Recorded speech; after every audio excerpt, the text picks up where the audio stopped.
Nita Kynes, Harry Lyles Jr., Justin Tinsley, Kevin Blackistone. Curry cooking last night. Cold-blooded. Trey iced. We got the play-ins covered. But here's why I'm here today. To salute this fan eating spaghetti courtside. I love everything about this. They can work on their twirl game, but consider this my soft launch to my next adventure. Yo, Tone, what are you doing after the horn? Spaghetti influencer. The face you make eating it is literally a kiss. That's good branding. Let's go. Oh, come on. You gotta follow with me, Tone. I don't know about that. When it matters most, it's good to have Steph Curry, right? As inevitable as it sounds and as it was predicted, 22 or 23, whatever it was, for picking Golden State from ESPN. Still tight and could have gone either way late, though, and they needed 37 from Curry and 38 from Butler.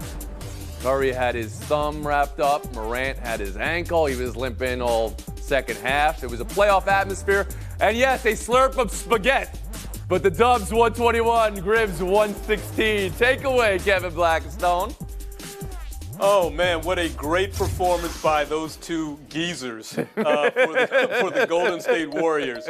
I have to apologize to Jimmy Butler because when he got traded there, I doubted that playoff Jimmy was still a thing. Playoff Jimmy is still a thing. Wow, what a performance. 60% shooting, just took over the game, plays at a different level than he had done during the regular season. And, of course, Steph Curry, although I got to ask Pippen, Steph Curry had picked up his dribble. He faked you once. Then you flew by him again rather than just stand in his face. And, of course, he buried that difference maker right there. So I love what the Warriors did against a younger team, the Gen Zers. But just going forward, I just don't know if they can continue to muster as much from those two guys as they got in this game to continue to plow ahead. But what a performance by them going down. Justin Tinsley, around the horn to you. Takeaway from Golden State's win over Memphis. Yeah, my takeaway is that if Golden State goes on a long run, Jimmy Butler could have the most prophetic quote of 2024-2025. A couple of weeks ago, a reporter asked him after a low-output game, when's the aggression coming? He told the reporter, when it's my time, you'll know it's my time. The last two games, he had 68 points. He had 38 last night. We know what he brings from a defensive standpoint. But one thing about Jimmy Butler that I think will help Golden State in the playoffs is he helps slow the game down.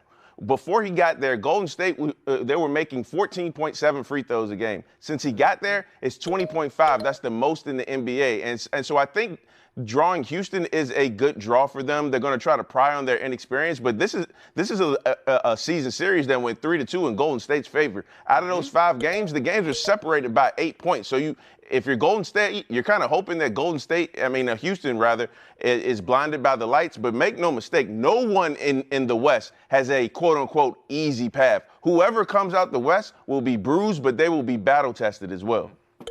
Bars there from Tinsley. I like it. Harry, let's turn to you. And, of course, it was unsaid, but let me say it right now. With the win last night, Golden State draws Houston and avoids OKC. So take away from last night. Yeah, I mean, they just created a much easier path for themselves in comparison. I do not want to see Oklahoma City right now. This Rockets team, they're also young, but a lot more inexperienced than even Oklahoma City is. I think what you saw last night from Golden State was most of the recipe that they're going to need in order to be successful this postseason, which was 21 of their last 21 points of the game scored or assisted on by Jimmy Butler and Stephen Curry. And Steph scored 15 of their last 19 points. He took matters into his own hands and showed the superstar that he is. But you're going to have that third scorer. Is it going to be Buddy Hield? Is it going to be Brandon Pajemski? You're going to have one of those guys step up. But going up against this Rockets team, you've got time to figure it out. Next round, you get the Timberwolves or the Lakers. You could beat both of those teams in a 7-game series. And then once you get to Oklahoma City, kind of playing with house money. And at that point, if you get past them, you might win the finals. So I think last night's win was huge in setting up a run. All right, there you go. You connected a few dots. Mina, the way it played out, it got tight at the end there. There's some sweatier moments. Go ahead.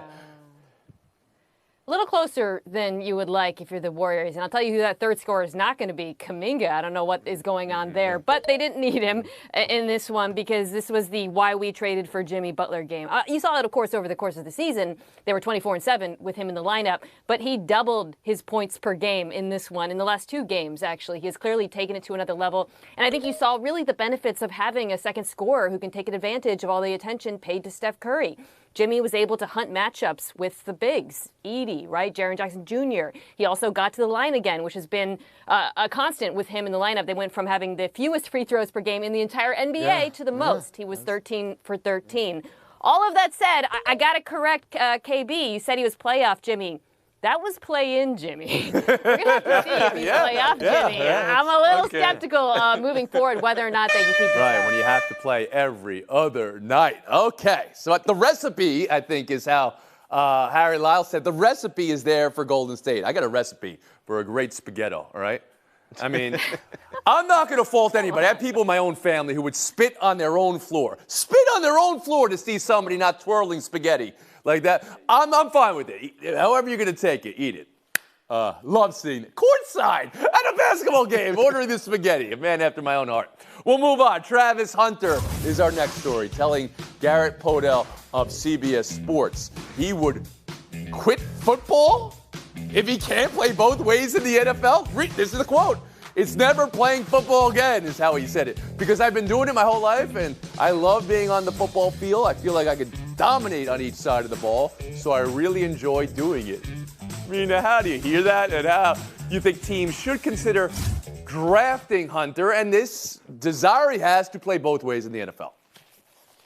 Yeah, first of all, the quote, I absolutely love it. That statement of confidence that he feels like he could dominate on both sides, it is reflected in the tape. He is the best wide receiver in this draft. He is the best cornerback in the draft. So he is right to believe that. That said, it's one thing to believe that and to dominate on both sides in college. It's quite another thing to do in the NFL. And I think when he gets there, he will better understand the challenges that come with, playing both ways and the need for him to focus on a singular position from a craftsmanship standpoint. I think whatever team drafts him will have a plan that is dominant on one side with reps on the other mixed in. So he might play wide receiver, get some chances here and there to play corner and spot. In spots, same thing, would be easier, frankly, on the reverse to be a cornerback who plays a little bit of wide receiver. But I am not questioning Travis Hunter's ability to do that because he absolutely can play both sides, just not at the same time. Just to follow up, you said you love this. You believe the teams drafting in the top 3, 4, 5 love this as well, Mina? Yeah, they know he's not going to retire. It's about his passion. It's about his self-belief. And by the way, the effort is the thing that jumps out. He played so hard on both sides, so he earned the right to start. Harry Lyles Jr., around the horn to you. Yeah, Travis Hunter went to Collins Hill High School up the road here, and as somebody that speaks Metro Atlanta, he wasn't actually telling us that he's going to quit football. He was trying to tell everybody, this is how much I love it. I don't want you to take away me playing on both sides of the football. That's what he was getting at. I think if we wanted to ask the follow-up question, hey, Alex, are you actually going to quit if a team drafts you and doesn't let you play? The answer of that was not going to be yes, because he also in that same quote was telling you how much he loved the game of football. It was, like Mina said, his confidence coming out. So I think if you're a team, I think you like hearing this. I don't think that you look at this and think of it as a deterrent because, again, I don't think he goes anywhere and they say, hey, you're going to play one position or the other and he's going to quit. It's not going to happen. Harry, I'll ask you a follow-up because Mina addressed it from watching film now. You watched, of course, all the college season, closer than any of us here. Do you see him as the best cornerback in this draft? Do you see him as the best receiver in this draft? I think he's both. I like that is what was so spectacular about him and his ability to be dominant at positions that neither one really wins the Heisman at, but when you play both at the best, you do. I see you want to get back in. You can do a little bit of Kimes take here. No, I just think, talking about the prospect, if he was all about earnings, he would play wide receiver, Tony, and he'd be loud about that. Yes. Because he would be the number one receiver, and receivers make so much more money. So again, as an NFL team, I kind of love hearing from this kid that he loves playing both. Tinsley, I'll turn to you now. How'd you read it? Yeah, after speaking with people who have known Travis Hunter for a while for a story that I'm actually working on, that's actual real passion that he's talking about. Like, he loves football. This isn't just something he's saying for the camera. He really loves football. So no, I don't think anybody took him literally when he said he was going to quit football. But here's the thing. Here's the more important thing. If you're drafted in the top 3, 4, or 5, and you have any inclination of not trying to play him on both sides of the ball, you're wasting everybody's time. We're talking about the reigning Heisman Trophy winner, a dude who had 15 receiving touchdowns, good for second in the country, well north of 1,000 receiving yards rather, and then the opposing quarterback's QBR against him was 22. You're doing yourself a disservice if you're not going to. We know the stats try are to there. play We this know guy. he did that against college competition, and whether that could apply to the NFL is the question everybody's excited to see play out. Kevin Blackistone, that little window into his confidence, how'd that land for you? You got to love the confidence, and you got to love the idea, and you got to make it happen, because the most talked about athlete in the last 3 years has been who? Shohei Ohtani. I mean, playing both ways in baseball. So let's do it in football. He's shown that he can do it at a Power 5 school or a Power 4 school now. So I would love to see it. And the other thing is that this isn't unusual in football. It's just unusual in the NFL, in the modern NFL. But when you're coming up playing football, high school, little league, you're always playing both sides of the ball, right? That's where your best athletes play. So I want to see if he can do this in NFL, and I have no reason to believe that he can. We'll have that be the last word on it. Tinsley, little inside information. I've been talking to people for a story I'm ready. Justin, I loved your story this week on Enscape. Jackie Robinson Day and the Los Angeles Dodgers. Maybe we'll have a chance to go deeper in that later. Taking a break. Buy or sell next. Welcome back to Around the Horn, coming to you from the Heineken River Deck at Pier 17. It's buy or sell, and it's the quote that set the outer boroughs on fire this week. Juan Soto of the New York Post on the difference right now between being a Met and being a Yankee. Quote, it's definitely different. I had the best hitter in baseball, Judge, hitting behind me. I was getting more attacked and more pitches in the strike zone, less intentional walks and things like that. I was pitched differently last year. An innocuous quote to some, a crime against humanity in the Mets-Yankees rivalry to others. Soto did back it up with a home run in last night's loss to the Twins. That was his second straight game with a home run as of tape time. KB, what you buy, what you sell? I'm buying everything that Juan Soto said, and I'm taking it with a dose of truth, because that is absolutely correct with playing with Aaron Judge. Who did he bat with down here where he was making a name for himself? Who was protecting him? Howie Kendrick, Ryan Zimmerman, I think Kyle Schwarber for a second, Josh Bell for a second. So of course it's going to be a difference. Do not worry about Soto. He will be just fine. Justin Tinsley. Yeah, I know he's only swinging at 32.7 of his pitches this year, but I'm selling being overly concerned. Like Aaron Judge said in the media, like, bro, just look at my last April. I exploded in May, and look at that season that he had. But I would tell Juan Soto, you're still first place in the NL East. Things will get better. You will be Juan Soto. And also, I get Aaron Judge maybe some really expensive champagne, but Pete Alonso ain't exactly aristocrat vodka either. Like, that dude is really good, and you will be just fine. Harry Lyles Jr. Yeah, ain't Pete Alonso batting behind him, and he's leading the major leagues in OPS, I believe, right now. Like, I mean, I think Juan Soto is really just feeling the pressure of his contract right now, and that's why he felt like the need to say anything about this, because he's still producing in other ways. He's top 10 in walks and runs scored, so you're going to hit out of this. Aaron Judge said it himself. He'll be fine. And Mina Kimes. Yeah, I'm buying it. He's telling the truth. Will Salmon, who covers the team for The Athletic, reported that Soto is being pitched to in the heart of the strike zone on only 16% of pitches, which is the lowest in majors of anyone who's received at least 100 pitches, with scores on base. And the team is benefiting. Harry, you alluded to Alonso. They've obviously won a lot of games, and he has actually gotten on base in 11 straight games, which is the most of his career. I don't think the question is whether Soto will be fine or the Mets will be fine. It's whether Mets fans and Yankees fans will be fine. You can't overreact to absolute every at-bat. And nothing is a referendum on whether he made the right decision or not. Not yet, at least. We'll move on.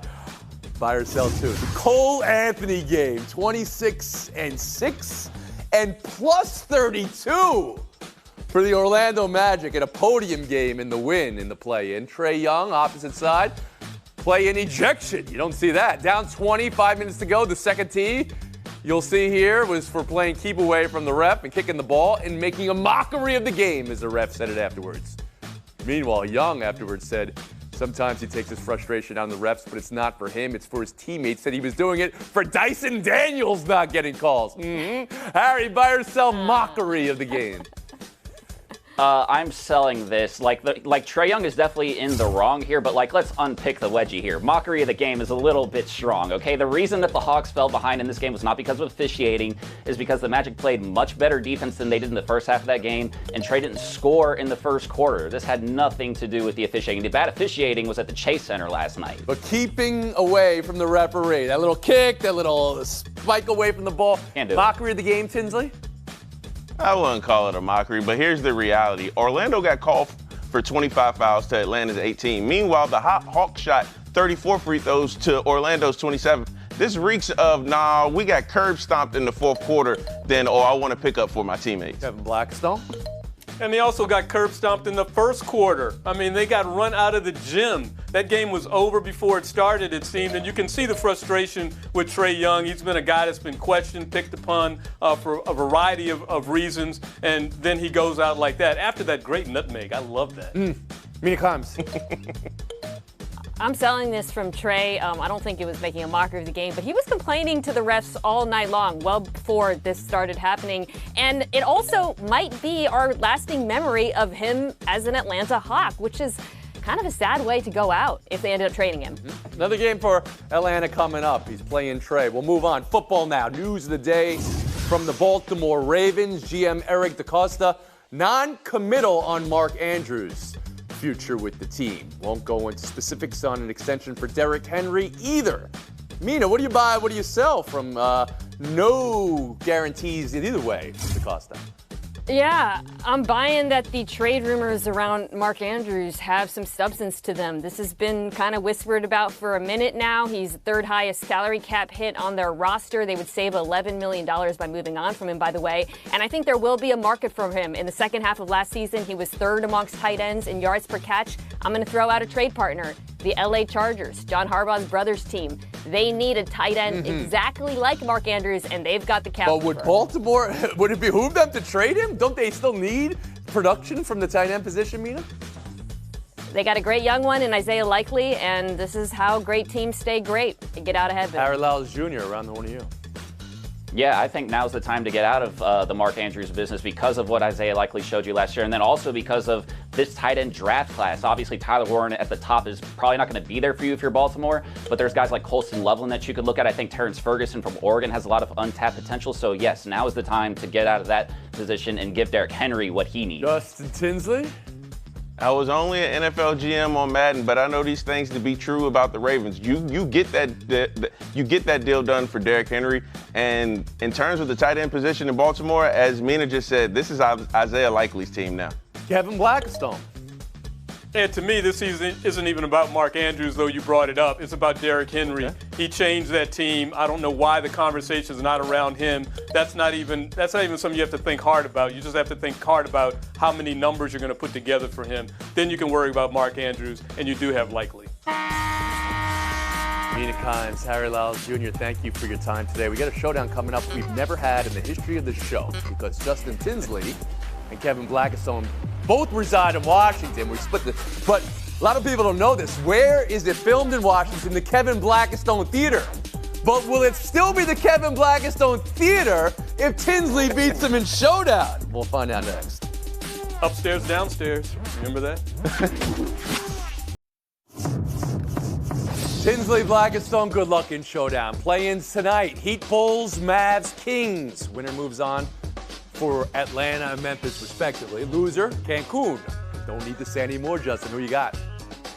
I'm going Kings and I'm going Bulls. And in particular with the Bulls, following the All-Star break, the Bulls have been the best fourth quarter team in the league, averaging over 31 points a game, and that's led by Kobe White. And Kevin Blackstone. I think I'm leaning that way too, with the exception of the Bulls. So that's my difference. Yeah, one of the two. Okay, fine. One of the two. Wait, can I go back and consider how long you took a breath? Like you weren't even thinking I might ask you tonight's only basketball games and who you might pick. Please, quickly. The theater is going away very quickly, Kevin. Very quickly. Point. No, it's Justin not. Sims. I love you guys. I love you guys. I'll never forget how often I asked a question and you reacted like you never considered it would come up when we talked about it all morning. We'll move on. Masters Rewatch. I told you I love everything about this. The realest moment on TV. The 5 minutes and 5 seconds of just camera and natural sound following Rory. I praised Nance and Immelman for giving it the silent treatment. But there was a moment after where we got an amazing sound from Bryson DeChambeau saying Rory gave him the silent treatment, didn't say a word to him all match. And now we know the rest of the story. Rory's sports psychologist revealing the silent treatment was a strategy. It was a game plan to get Bryson off his game. And we know how it played out. Kevin, where do you come down on the silent treatment?